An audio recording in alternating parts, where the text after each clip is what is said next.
Hi there, welcome to a new show. If you can see this, these are the adventures of me at Kingstonian. I've taken over at Kingstonian. So essentially, this is part of the Future Challenge. If any of the long-term older players, they'll probably understand this challenge. It's a challenge where you take over a club. Okay, and that is in the Conference South or the Conference North, but it has to be a newly promoted side. And the lower the reputation level, the harder the challenge. So I've taken over at Kingstonian. They got newly promoted, and essentially what we do is we play the game for one season and basically put it on holiday mode, call him a holiday man, and then retire him, I think, on 23rd of June. And then we bring ourselves on board as our own manager, and we have to have Sunday League footballer status as a manager. So your manager profile has to be yeah, see, I have to be a Sunday League footballer. So I can't be anything else. So and we have to also declare our nationality. So my nationality is Singapore. So I have to, like, yeah, I'm in Singapore. So yep. And cool.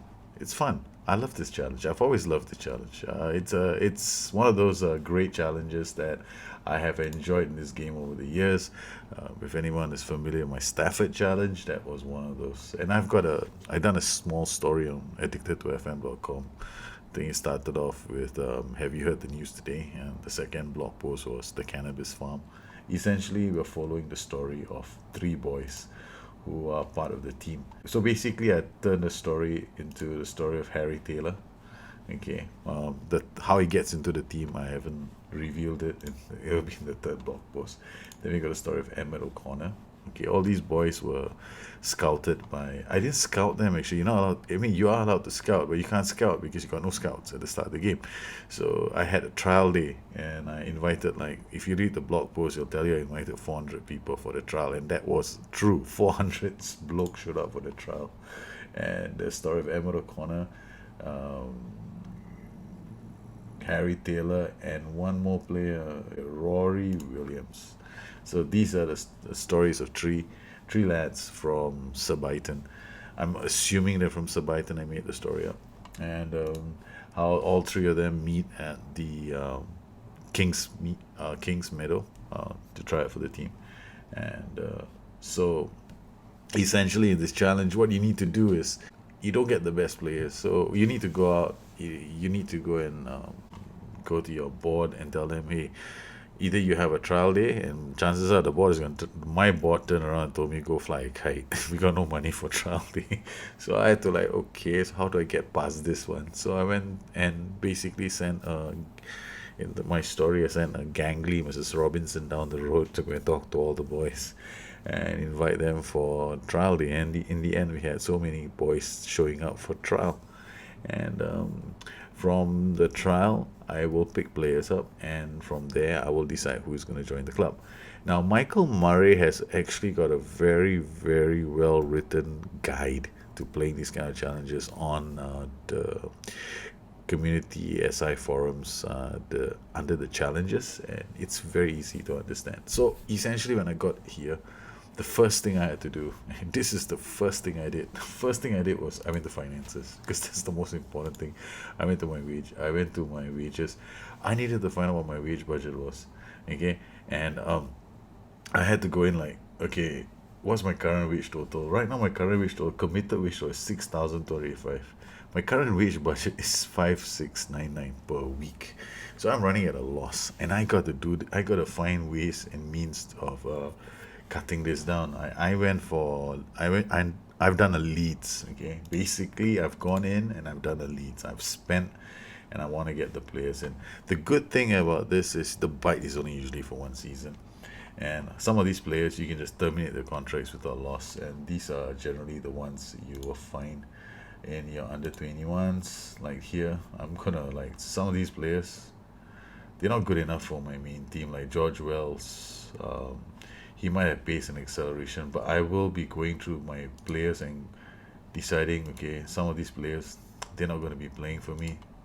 So I will just like do this, you see, release on a free and cut my wages down wherever I can, cut them like as quickly as I can. I've got more staff now.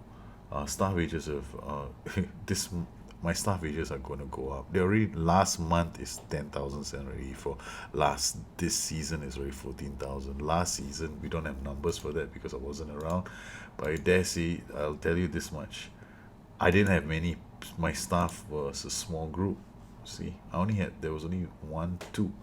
Now there are four. I've got two scouts, and I've got two physios. So we already the fittest team, apparently. Okay, we're not there yet. Attacking wise, we're not bad. Okay, but in other areas, we're still fairly weak. I fired my ass man and brought this guy in, Gary Hart. Gary Hart was the guy who gave the speech at the fair to get the boys to join, and his attributes are fantastic. I was like, wow, I'm not gonna stop. I'm gonna get this guy in. So one of the most important things you gotta do is you manage your budget. Now I have gone on a binge and I've started spending, and I'm probably gonna get into trouble because I'm gonna start running at a loss. But I tend to do that a lot in my first season because I'm expecting my first season to be half decent, and I've never failed not to have a half decent first season. But I need to I need to sell some players in January. Hopefully, I can sell them. So out of these players, some of the older ones have stayed with the club. Like this guy Elvis Puntins, Adam Doyle. Some of these players are gonna go. I mean, I don't see them in my team. I like David Radomski, Hollingsworth. They came. Emmet O'Connor, I picked him up. Jake Campton is a promoted player. Alex Babus. This is another player that came for a trial, and I went like, okay, okay, okay, let's take him. 12 for finishing, 12 for composure. Am I gonna say no? Definitely not. So when I play LLM football, my DNA is very simple: pace, tackling, passing, accuracy. That's it. Okay, let's just stop there. We have like natural fitness and all that stuff, but yeah, I shortlist them very quickly and I go like pace and acceleration. I want to find them. Now, you're not always going to find players that fit the bill, but some of my players need to be at least decent with the pass. For conference, I would say 9 is not bad. One way you do is you compare yourself to the league. So, in terms of defense, tackling, we're 16th. Not good. Hitting, we're 19th. Jumping reach, definitely one of the shorter asses. Basically, one of the shorter asses in the whole premiership, or in the conference, sorry. In midfield as well, we're not one of the best. So in terms of tackling, we're there fourth. Okay, so I'm not so bad. In terms of attack, we are okay in the air, but other than that, we're just an average. We're below average in terms of where we fit. Our friendlies were pretty okay. 4-1 over Ardley, 1-0 over Redbridge. I was using a 4-4. In all these systems, I was basically testing out tactics that I could use for the match. So I was using this 4-4-1-1. I was using this system. And then for more of the matches, we carried on and I was going, okay, not bad. Then we came to this, our first league game of the season. Again, formation I used was the 4-4-1-1, this one. And match stats at home, we did okay. We managed to beat them, but my players were tired super fast because fitness is an issue. We had a match against Bishop Stotford after that, a few days later, like, 7th to the 9th, that's 2 days later. So I couldn't even play two of my players that got injured. I had to depend on some of my second strings, and this was actually a very good game. Uh, we opened up with a counter attacking 4-4-2. And you see, it was just ding dong battles. We drop a ball behind the line and score. That's the way we score goals. It's direct. We don't waste time with some small talk. We just get a chance and the ball's in the air. Emmet O'Connor as well. Look at this rig. Drops one for Campton. Campton goes down the flank, sees Emmet O'Connor, drops one, and Emmet O'Connor. Look at the boy. I found him. I found this lad, and he's scoring goals for me. So the story of Emmet O'Connor is going to be a good one for us. And then Emmet O'Connor makes a second goal in the second half. Again, another good work from the other striker. Drops deep. Kempton finds O'Connor. O'Connor slots in as another goal. Very nice. Very direct style of football, and I like it. And we managed to get Curtis McDonald scored in the 85th minute. We changed our style of play towards the end. We didn't play any more direct. We started playing short passes to control the game a bit more because we were leading 2-0. They came back 2-1. We went 3-1. They went 3-2. And then we scored 4-2. So it was a pretty exciting game. And we were counter attacking all the way. There was no attacking football here. I mean, I know where I stand in the league. We're not the best team. And I'm not going to pretend I'm the best team. So I'm going to play counter attacking when I'm away from home because these guys are a lot better than we are. And we have to play a lot smarter. I use this 4-4-2 system when I played lower league. So we have a wide midfielder on attack. Actually, I'm thinking of turning this guy into a playmaker and then a winger, central midfielder on support, a deep line playmaker on defense. I'm also toying with the idea of turning it into a ball winner. So this roles they change in the game depending on how I see things. So this guy is just pumping balls into the opposition box. In terms of team instructions, we keep things really simple. More direct passing, close down, more higher tempo, and play much narrower. That's when I kick off. When I get my goal, this drops. I go short passing, and I try and pass the ball around. And then these guys on direct passing. So if you look at this, he doesn't do any direct passing except from the TI team instructions over here as well. Okay. However, these guys at the back, they have direct passes to launch the ball from the back, but only these two. Other than that, nobody else does it. So essentially, it's like pinging balls from the back and getting these guys to run forward. So I got these two guys running forward, and these guys are just pinging balls here, pinging balls there. And then these guys can ping balls to the flanks as well. So essentially, this is how I'm playing. I'm playing long ball football in conference. I'm not pretending to be some stylized team. Okay, this is when we are away from home. At home, we are a different kettle of fish. We play a really strange system. Support, defense, defense, support. Sometimes I change it to cover, and then Putness doesn't do any distribution from the back. In midfield, we have a wide midfielder on attack. Okay, he plays more risky passes. That's, I think, is part of his role.